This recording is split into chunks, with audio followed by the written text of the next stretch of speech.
Non, je crois que le détail dont on en avait besoin, c'est ce que vous avez évoqué. Et donc, d'abord, on vous dit merci de nous avoir donné plus de clarté. Et surtout, comme je le disais, l'objectif de ces élections-là, au-delà même de cette confrontation démocratique, c'était aussi un élément pour voir la dynamique, la santé même du parti dans les bases. Et c'est pourquoi on a toujours insisté sur l'aspect de la liberté pour laisser les gens voter dans les règles de l'art. Parce qu'il est important pour chaque parti politique à un certain moment de voir son lien avec la base. Et ça, il faut que les gens tiennent compte de ces leçons-là. Et c'est pourquoi nous voulions plus de transparence pour que le parti même fasse son analyse, pour se rendre compte réellement du lien qui existe entre la base et le sommet. Et ça, c'est des choses qui sont importantes. Mais encore, faut-il dire, félicitations au RHDP même.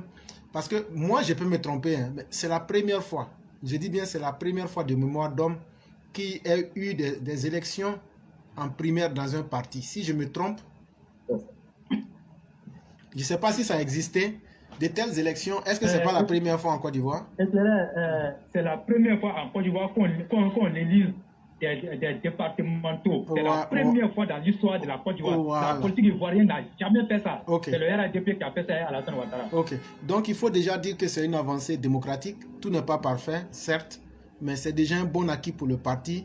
Ça veut dire que c'est une bonne chose parce que chacun s'est essayé à cet exercice-là. Ça va former chacun, quels que soient les résultats que les uns et les autres auront obtenus.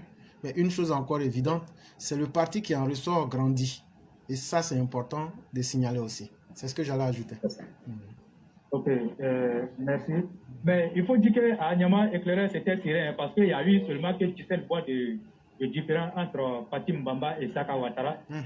Fatim Bamba a eu 43% et Saka Ouattara a eu 45%. Donc il y a eu que 17 voix de différence. Ça veut dire que vraiment c'était serré. Et donc c'était ça. Donc vraiment, je dis merci beaucoup à tout le monde. Maintenant, je vais parler un peu de nos industries, du développement de nos régions. Et éclairer, moi, avant de commencer, moi, je tiens à dire ici à tout le monde que moi, je ne suis nullement un xénophobe ou encore un urbain. Mais quand il y a des choses qui se passent, éclairer, nous avons le devoir d'en parler. Et moi, je l'ai dit dans certaines interventions sur le développement de nos régions. Et j'ai même dit comme ça qu'il faut équilibrer le développement dans nos régions. Parce que quand on veut développer un pays, il ne faut pas aller dans le déséquilibre. Moi, je l'ai toujours dit ça ici. Il y a 4 jours de cela, nous avons vu l'inauguration d'une usine de transformation de noix de cajou qui a été implantée à Toumoudji. Et éclaireur, moi, je dis que moi, je ne suis pas d'accord avec l'implantation de cette usine à Toumoudji pour la simple et bonne raison que Toumoudji, là-bas, n'est pas une zone productrice de noix de cajou. Et en Côte d'Ivoire, tout le monde sait que toute la noix de cajou qu'on trouve en Côte d'Ivoire est produit, comme on appelle, dans la zone du Nord.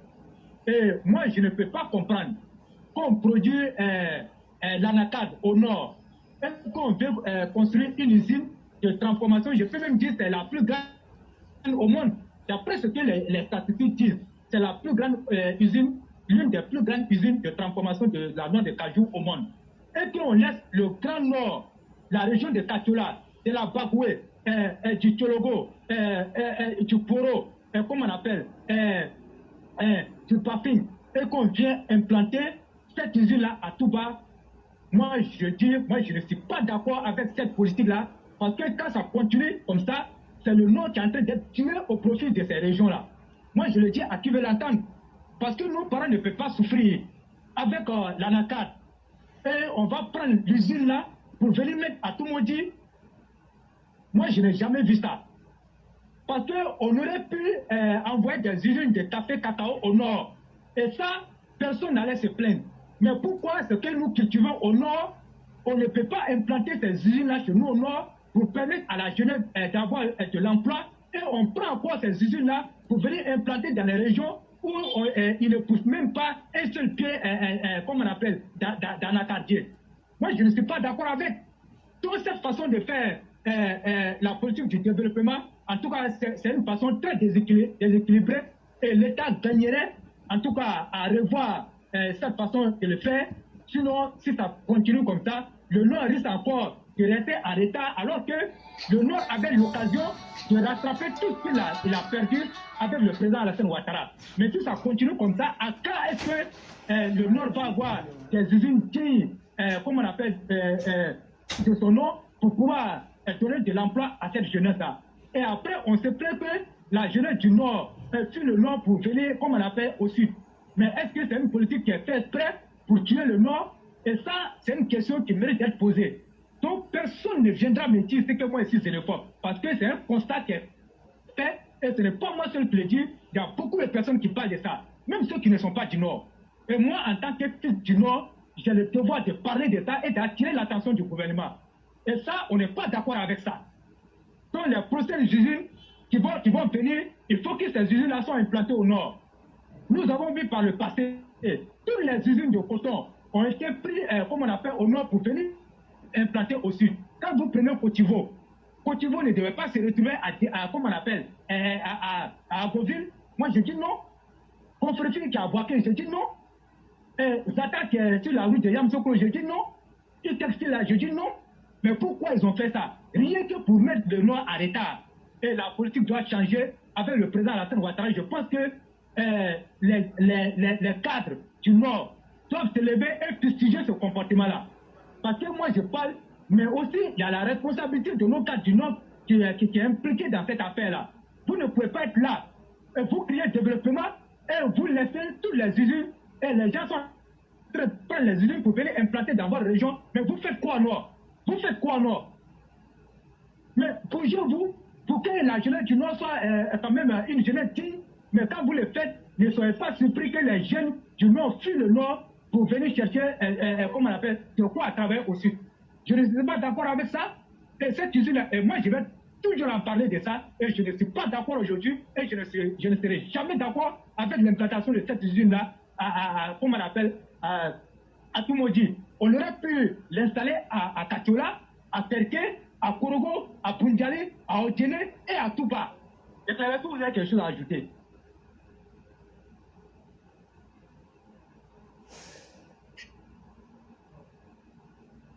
Allô?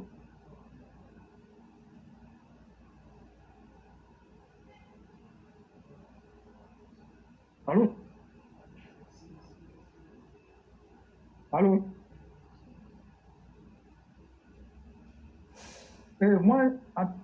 Moi, je le dis honnêtement que les gens peuvent se lever pour dire ce qu'ils ont envie de dire. Mais c'est un constat qui est fait. Ce n'est pas des choses cachées. Hein. Et tout le monde voit. À la où les choses vont là, le Nord va encore sortir perdant sur le plan industriel, comme on appelle des usines, sous le pouvoir du président Alassane Ouattara. Parce que les gens ont accusé le président Alassane Ouattara de rattrapage. Mais est-ce que ce que nous voyons là, ce que vous dites du président Alassane Ouattara, mais vous ne trouvez pas que vous êtes en train de comment on appelle, de mentir sur le président? Moi, je n'ai pas vu dans un seul point où le président a fait du rattrapage. On n'a pas vu. Prenez le Grand Nord. Il y a combien d'usines au Grand Nord? Il y a combien d'usines là-bas? On transforme tout, comme on appelle, au Nord. Les cultures, comme on appelle, vivrières. On va prendre la tomate, l'arachide, le coton, tout ce qu'il y a comme culture vivrière et industrielle. Et on prend tout ça là, on vient construire les usines dans les autres régions. Et quand on veut parler de ça, on dit que nous, qu'on ne doit pas parler de ça. Pourquoi? Moi, j'attire l'attention des cadres du Nord. Si vous allez vous lever, levez-vous. On a toujours l'habitude de dire que les pouvoirs ne sont pas éternels. Nous avons l'occasion avec le président Alassane Ouattara de rattraper le développement que le Nord a perdu. Mais à la où les choses vont, moi, je ne suis pas sûr que le Nord va s'en sortir. Donc, éclairer vrai, un peu ce que j'allais dire, c'est un ras-le-bol. Et moi, je dis, chaque fois, moi, je vais parler de ça. Donc, si vous avez quelque chose à ajouter. Ok. Merci beaucoup, le roi du printemps. Et j'allais abonder dans le même sens que vous. c'est malheureux pour vous les gens du Nord, mais il y a certaines choses, pour qu'un pays se développe, il faut quand même une certaine parité en termes de développement en termes industriels, ou même selon la nature et la qualité même du plan de développement du pays. Mais quand on regarde aujourd'hui, depuis la colonisation jusqu'à aujourd'hui, on a bien l'impression que le Nord serait devenu... On a bien l'impression que le Nord serait devenu cette zone délaissée et même agricole de seconde zone de la Côte d'Ivoire. Vous, les gens du Nord, vous auriez pu accuser le président Félix Houphouët-Boigny d'avoir été quelque part le moteur de votre retard. Vous auriez pu accuser Bédié, vous auriez pu accuser Babo. Mais Alassane Ouattara, au moins, il est du Nord. Et quand je regarde les routes, est-ce que, je peux me tromper, hein, est-ce qu'il y a l'autoroute au Nord? Jamais, il n'y a pas d'autoroute éclairée. Ok. Est-ce qu'il y a les industries du coton au Nord? Il n'y a que des industries sur les grenailles de coton. On enlève la graine sur la fibre et on envoie ça ici. C'est tout. Ok. Et donc, est-ce qu'il y a une industrie de l'anacarde au Nord? Non. Ok. Donc, finalement, à quel destin voulons-nous réserver? Quel destin veut-on réserver au Nord? Il faut que les dirigeants aient eux-mêmes le courage de le dire. Quand vous prenez les moyens de développement, on a vu ici, sous l'époque d'Houphouët, les époques où il y avait les CIDT, alors qu'on demandait au Nord de cultiver activement le coton, et après on faisait venir les cotons sur Boaké et sur d'autres zones. Mais lorsque vous produisez, si on faisait une parité, aujourd'hui quand on fait un calcul, il y a combien d'universités au Nord? Par rapport au reste du pays, je veux dire, parce que le Nord occupe presque la moitié du pays aussi. Ça aussi, il faut que les Ivoiriens aient le courage de le savoir. C'est la seule université de Korogo qui est au Nord. Ok. Il n'y a pas d'université là-bas. Et c'est vrai qu'on nous parle des universités à venir, mais la réalité veut qu'il n'y ait qu'une seule université. Mais il y a combien d'universités en Côte d'Ivoire aujourd'hui?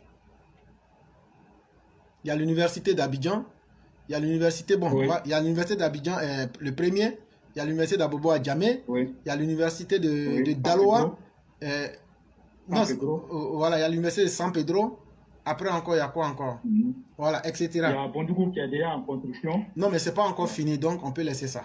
Oui, c'est pas encore fini. Voilà.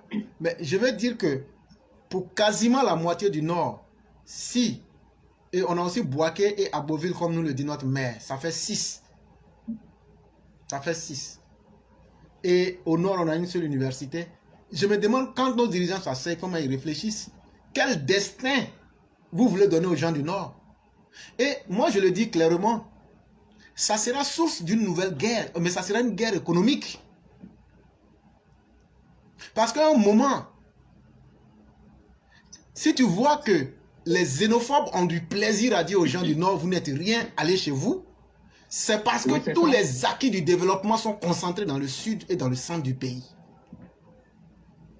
Mais aujourd'hui, les dirigeants qui sont venus, moi je ne suis pas du Nord, et donc quand je dis ça, moi je le dis par anticipation, les dirigeants actuels ont tout, doivent, et ils ont l'obligation de mettre les attributs du développement au Nord. Sinon là, tout ce qu'ils sont en train de faire là, ça va être zéro dans la chose, dans l'histoire. Je le redis, les dirigeants actuels du pays ont tout intérêt à développer le Nord autant que les autres régions. Sinon, la gouvernance du président Alassane Ouattara va être nulle et d'importance zéro. Parce qu'on est dirigeant pour trouver des solutions, on est dirigeant pour anticiper, on est dirigeant pour éviter les problèmes du passé. Demain, quand les jeunes gens voudront du travail, on leur dit de cultiver l'anacarde. Et l'anacarde là, tous les niveaux de développement pour pouvoir le rendre en produit industriel se trouvent dans une autre zone. Vous voulez encore que ces gens-là soient cantonnés là-bas et produisent seulement. Et quand on regarde dans la production industrielle, il y a plusieurs étapes. Pourquoi ne pas leur accorder cela? Alors que de par le passé, on a fait ces mêmes erreurs avec les CIDT, comme je venais de le dire. Le Nord cultive le coton, c'est au centre et quelque part que c'est industrialisé. Avec les triturafs et autres. Mais quand même, à un certain point, il faut gagner en intelligence. C'est pourquoi moi je le dis, il n'y a pas un pouvoir qui est plus complexé que ce pouvoir-là. Il n'y a pas un pouvoir qui est plus complexé que ce pouvoir qui est là actuellement. Et c'est une honte. C'est une honte. Je me demande même ceux qui l'ont fait. Si on les appelle pour leur demander quelle est la logique qui sous-tendait ce que vous avez fait là, ils ne vous diront rien de potable. Mais c'est fait. Et demain encore, le Nord souffrira. Et ça va toujours ouvrir la porte aux xénophobes de dire mais il n'y a rien chez vous. Mais c'est une vérité. Mais vous maintenant qui êtes au pouvoir, qui pouvez faire l'équilibre des choses, vous ne l'avez pas fait aussi. Il n'y a pas d'autoroute au Nord, il n'y a pas d'industrie au Nord. Et puis on avance. Et le pays est dans un déséquilibre, même intellectuellement parlant, il n'y a pas d'université, à part une université. Et donc, ça fait 15 ans maintenant, parce qu'on va vers la fin, on ne va pas derrière. On est en train d'aller vers la 15e année du président Ouattara. Est-ce qu'on peut demander encore que c'est la faute des populations de n'avoir pas eu des usines? Ou bien les populations ne sont pas conscientes que ça peut leur être utile? Mais si vous avez l'intelligence de mettre les usines dans d'autres endroits qui ne produisent pas les biens, pourquoi ne pas mettre dans ces régions-là? Tout le monde peut dire que vous, les gens du Nord, vous êtes xénophobes. Mais moi, je ne suis pas du Nord. Mais ce n'est pas quelque chose de normal. Parce que demain, là, ça peut créer une guerre économique. Ça peut créer une guerre économique. Et tant que cette situation va demeurer là, les xénophobes vont l'utiliser pour vilipender les gens du Nord. Et tout ça aussi, c'est l'objet d'une nouvelle guerre. Parce que tout être humain a le devoir et a le droit d'aller rechercher le bonheur. Mais si dans ton environnement, il n'y a pas le bonheur, tu quittes, tu vas là ailleurs. Voilà la réalité. Et je vous le dis encore, c'est vous les gens du Nord là, c'est vous vos enfants qui meurent dans la Méditerranée aussi. Parce que les régions où il y a des industries, où il y a des choses où les gens peuvent s'en sortir, dans une certaine mesure, ces personnes ne sont pas obligées de se déplacer. Mais à un certain moment, il faut que les gens prennent, ou bien soit, c'est une incapacité même du gouvernement et de l'État à équilibrer le développement et on s'attend à ce que les choses aillent. Les choses n'iront jamais mieux. Ça, il faudrait qu'on vous dise ça. Et c'est la chose la plus bête qui ait pu exister que de faire de l'anacarde au Nord et de nous amener une chienne d'usine à tout maudit. Je dis bien une chienne d'usine. Moi, je le dis, une chienne d'usine. Parce que c'est l'idée la plus bête qui puisse exister et ça ne répond à aucun sens. Et donc, où se trouve maintenant l'union des cadres du Grand Nord? Il n'y a pas d'intellectuels là-bas. Il n'y a pas de gens qui peuvent réfléchir. Il n'y a pas de gens qui peuvent faire des propositions. L'usine n'en a pas construit ça en une nuit, pour que matin on se réveille et puis on a vu. Donc là, quand ça se construisait là, eux qui sont au pouvoir là, ils savent. Et donc voilà beaucoup d'injustices. On ne va pas me dire que c'est Ofo qui a fait ça. On ne va pas me dire que c'est Gbagbo qui a fait ça. On ne va pas me dire que c'est Laurent Gbagbo qui a fait ça, mais c'est Bédié qui a fait ça. C'est Alassane Ouattara qui a fait ça. Oui. C'est Alassane Ouattara qui a fait ça. Quand il y a quelque chose qui est mal là, il faut dire. Et c'est très honteux. C'est très honteux. Aujourd'hui, vous-même là, est-ce que vous êtes fiers de dire que vous êtes enfant du Nord? Ça fait mal. Et donc, il faut se dire certaines vérités.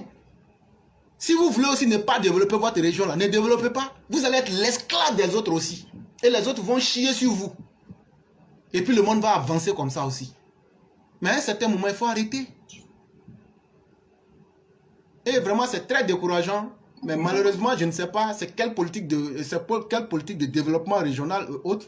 Et là, souvent, il ne faut pas accuser les cadres dans un certain sens. Parce qu'un cadre, ça ne peut pas construire une usine dans le meilleur des mondes possible. Mais cette usine-là, c'est une usine publique parce que c'est le gouvernement qui l'a mise en place. Oui. C'est vraiment désolant, sincèrement. C'est vraiment désolant. Non, moi, je ne peux pas comprendre ça. Mais, regardez, Éclaireur, est-ce que vous vous rendez compte? Toutes les usines de coton qu'ils ont pris là, pour venir mettre, comme on appelle, au centre et au sud du Éclaireur. Maintenant, on nous dit qu'on ne peut pas faire du café, on ne peut pas faire du cacao. Mais est-ce qu'au sud, là, on peut faire du coton?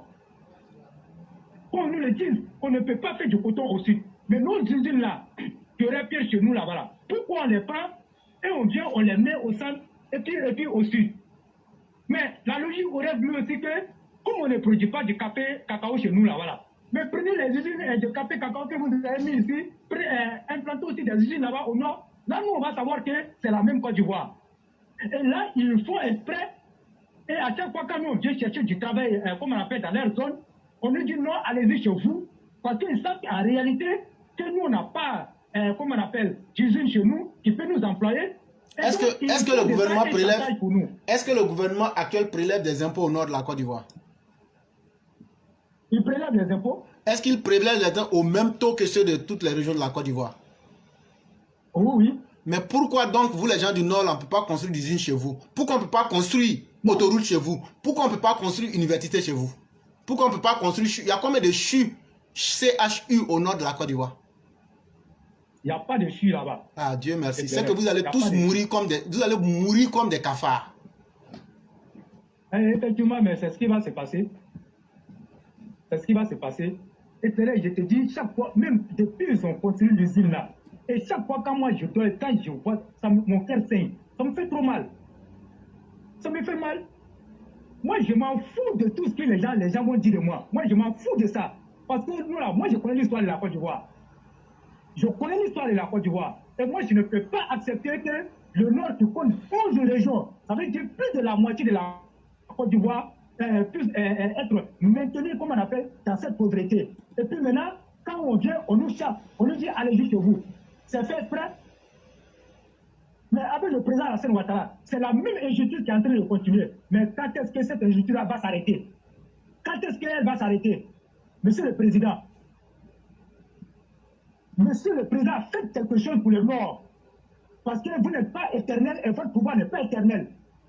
Si aujourd'hui vous n'avez pas eu cette occasion-là pour donner des injustices au Nord, nous, moi en tant que jeune nordiste, moi je ne serais même pas d'accord et je ne peux même pas expliquer à quelqu'un pourquoi vous êtes donné au pouvoir. Et c'est ça. Vous-même, vous avez dit dans votre discours que le Nord a été marginalisé. Le Nord a subi une injustice qu'il faut réparer. Mais où est la réparation? Si on ne peut pas avoir des usines pour employer la jeunesse, si on ne peut pas avoir d'université, mais où est l'injustice qui a été réparée? Mais éclairez, regardez, une simple route, Korgom-Bengue, 75 km.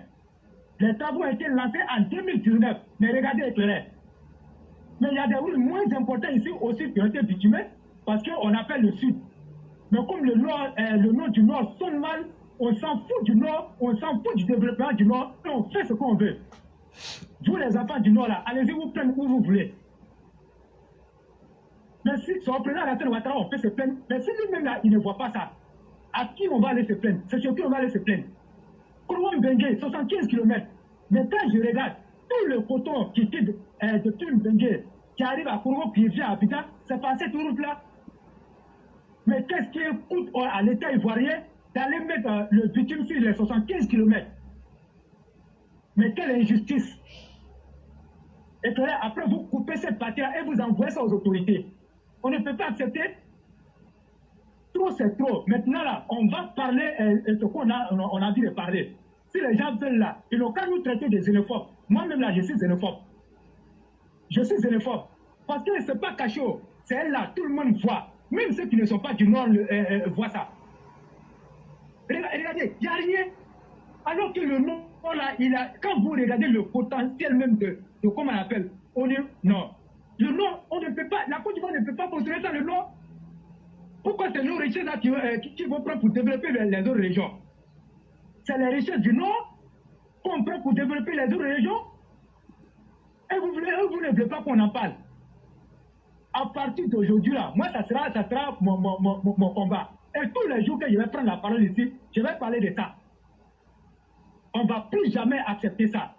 Il faut que le président Alassane Ouattara se mette en tout cas à contribution pour donner des industries dignes de son nom au Nord. Je dis bonsoir à chacun. Merci beaucoup, le roi du printemps. Vous ne quittez pas puisque vous êtes la dernière personne. Je vais lire quelques réactions quand même. Et il y a notre mère Fiona Koura qui dit: on a intérêt à ce que le Nord se développe. On a intérêt à ce que le développement arrive au Nord. Suis mon regard. Et il y a Lancina Damele qui dit: et pourtant, il parle de la zone de Tumodi, c'était les plus farouches adeptes de la désobéissance civile en 2020. Et il y a Inza Touré qui dit, le président Alassane Ouattara et son gouvernement ont oublié le Nord. Ils sont allés construire un joli hôpital à Gagnoa, quel complexe. Il y a Fiona Kora qui revient pour dire totalement d'accord, tout est concentré dans la zone sud. Et il y a Inza qui revient pour nous dire, goudron Abidjan-Gagnoa direct, c'est énervant. Et il y a Mamadou Karamoko qui dit, tous les chus sont au sud, c'est vraiment pitoyable. Et il y a Ramis Designer qui nous dit, région du Béret, zéro, rien au nord. Et il y a Inza qui dit, mais ce qui fait mal, on a un président qui vient du nord. Et il y a Céline Peugeot qui dit, je suis d'accord avec toi. Et il y a Fiona Kora, notre mère, qui termine en disant, le roi, c'est pas question de xénophobie, il y a vraiment une disparité entre le nord et le sud, c'est-à-dire donc les autres parties du pays. Et donc, chers dirigeants, c'est vraiment assez triste. Et il y a l'ancien Adambélé qui vient dire, plus on critique, plus ils font pire. Comme pour nous narguer. Ce qui intéresse les cadres nordistes, c'est comment voler pour se mettre à l'abri. Il y a notre mère Céline qui dit, vraiment complexé. C'est quoi ça? Il y a tous les actes qui posent la question de savoir, est-ce que les cadres du Nord sont aussi verbaux comme nous lorsqu'il s'agit du développement de leur propre région? Aucune pression sur le président, alors que c'est ce qui devrait, ça devrait prendre. Et il y a Abraham qui dit merci éclaireur pro vérité. Et il n'y a aucun lycée digne de ce nom dans la région du Béret. Et ainsi de suite, les choses peuvent suivre. Et tu vas me permettre d'aller sur YouTube pour voir s'il y a des réactions que je vais voir. Et là, c'est des réactions extérieures. Ça ne veut pas dire que c'est l'éclaireur qui l'a dit. Ce n'est pas, et c'est tous les Ivoiriens qui le disent parce que notre plateforme comporte tous les Ivoiriens. Et vraiment, ce gouvernement-là doit ouvrir les yeux et savoir prioriser, mettre la priorité sur certains aspects et être capable de créer un certain équilibre économique pour éviter non seulement le mouvement des jeunes.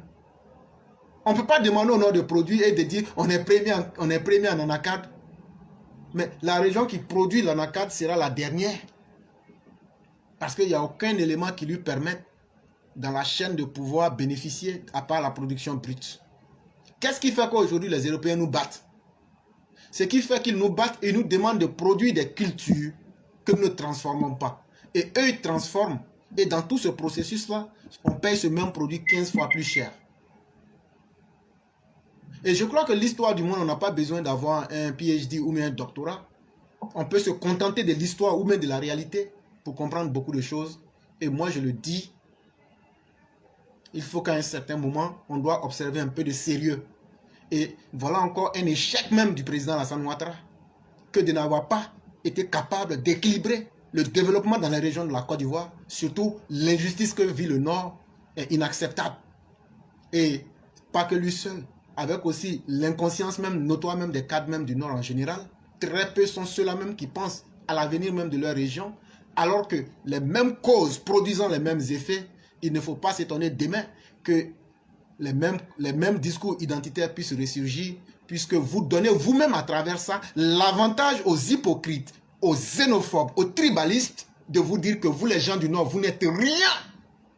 Et on peut marcher sur vous, chier dans votre bouche, parce que votre Alassane Ouattara était là, il n'a rien fait pour vous. Et ça, une fois qu'ils vont vous dire ça là, c'est là que vous allez comprendre la réalité. Et donc moi, je dis merci à tous les auditeurs. Moi, je ne suis pas là pour faire plaisir à quelqu'un. Moi, j'ai dit ce que je pense. Et ce que j'ai dit aussi, c'est la vérité. Parce que ça se voit et ça se sent. Si Alassane Ouattara veut nous aider là, il n'a qu'à construire les universités au nord là-bas. Il n'a qu'à les mettre aussi, lui-même dit que la route précède le développement. Il n'a qu'à les mettre les mêmes, comment on appelle, autoroutes là-bas. Il n'a qu'à les mettre les mêmes usines là-bas. Il n'a qu'à mettre les mêmes choses. Maintenant, si les gens du Nord disent qu'ils ne travaillent pas là, ça c'est leur problème. Sinon, tout le reste là, c'est du dilatoire avec un grand caractère. Je dis merci à tous les auditeurs. Cher frère, je te laisse la conclusion. Ok, merci beaucoup, éclaireur. Et merci à tout le monde. Et restons ensemble, restons soudés. comme je l'ai dit, la Côte d'Ivoire, c'est notre pays. Et on n'a pas un autre pays ailleurs. Tout ce que nous connaissons, tout le pays que nous connaissons, c'est la Côte d'Ivoire. Et donc, pour ce faire, il faut qu'on soit des frères, il faut qu'on soit des sœurs.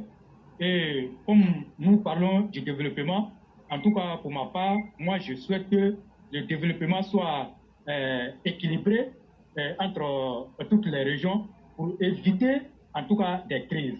Parce que imaginez-vous quelqu'un qui vient du nord, qui vient chercher du travail dans la nouvelle usine qui a été construite à Toumoudji, la part belle déjà est faite, en tout cas aux jeunes de Toumoudji, parce que ça se trouve sur le sol. Alors qu'ils oublient que le produit qui va être transformé là-bas est venu du nord, où des jeunes ont travaillé, comme on appelle, de façon dure pour pouvoir avoir ce produit-là. Mais ils vont venir chercher du travail à Toumoudji. On va dire non, il faut donner la part belle aux jeunes de Toumoudji. Moi, je dis il faut que cette injustice-là s'arrête sous le pouvoir du président Alassane Ouattara. Le Nord ne doit plus souffrir du développement. Le Nord a beaucoup souffert, autant de Félix Houphouët-Boigny, de Henri Konan Bédié, de Laurent Gbagbo, et le Nord ne doit plus souffrir sous le président Alassane Ouattara sur le plan des industries. Je dis bonne soirée à chacun et on se retrouve demain. Merci beaucoup. Merci beaucoup le roi et bien des choses à toute la famille. Merci beaucoup. Okay.